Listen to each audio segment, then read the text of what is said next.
Let's talk about art. Hey Scrawlers, I'm Kat from Scrawlrbox and I'm back with another video using our little jar of art hot topics. So let's dive in and see what we're going to talk about today. I feel like I shouldn't be looking.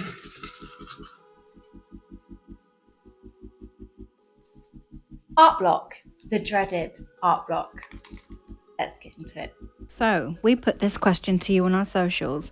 Who of you have suffered from the dreaded art block? And 92% of you said yes.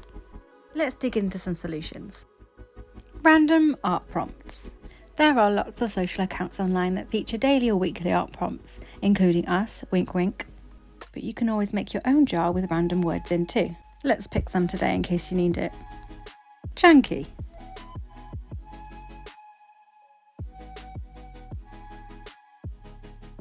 Eight legs. Stealth. Okay, there's some good words there on their own, or you can of course combine them. Speaking of, let's do a few combos for fun. Combo number 1. Creepy tadpole. Combo number 2. Angry lost. That one's a bit trickier.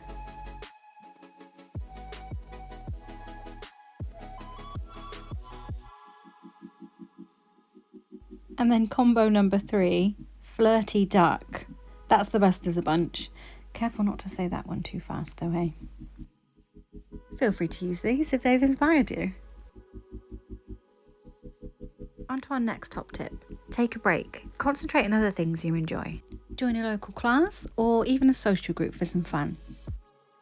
Take all the time you need, even if that is a few weeks. Sometimes creative people need to do nothing. So it will come as no surprise that lots of responses involve to get outside, take a walk, catch your breath, and allow creativity to find you. Another popular suggestion, and one that works with me as well, is to shop your old supplies. And if you subscribe to Scrawlrbox, you've probably got quite the collection. Sometimes an added stress factor is the lack of funds, so buying new supplies might not be an option. No money needed for this, just a fresh perspective with your new but old supplies, and it might get those creative sparks flying. Just have a little swatch and see where it takes you. On to our final tip, and these are some more structured exercises to try. They're really simple, but they could spark a bit of something. Don't think about it too much, grab whatever supplies in front of you first. I opened up these Colorista markers, so that's what I'm going to be doing it with. Exercise number 1, intuitive drawing. Here we're going to draw lines all over the page. Fill in all the gaps, add dots, add more lines, add more layers.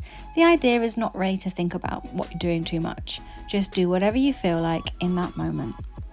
Use as many or as little colours as you want, and even change up your pens or even onto pencils if you feel like it.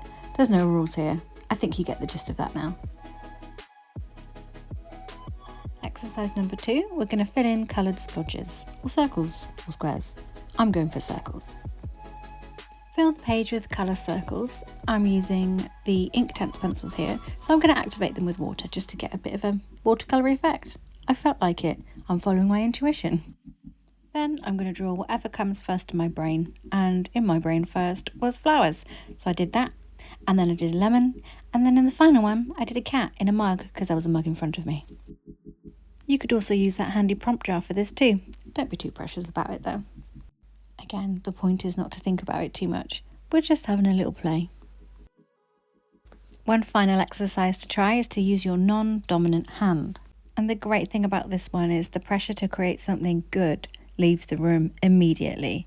Concentrating on using your opposite hand keeps your brain focused on that as well, so it's quite relaxing.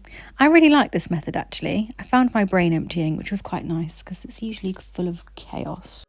Do as much or as little detail as you like. As you can see, I kind of went for it. I was enjoying the process. So those are just a few exercises to try, if you feel like it of course. Sometimes you want to get creative but don't know where to start. So hopefully these help you out a bit. And those are just a few ways from us here at Scrawlrbox and you guys in the community on how to beat that dreaded art block. It does get to the best of us sometimes. It's a wave, we can ride it out. We got you. Until next time, keep scrolling. As always, thank you so much for watching. Really hope you found this video useful. And if you made it to the end, put a little pencil emoji in loving memory of our first prompt jar.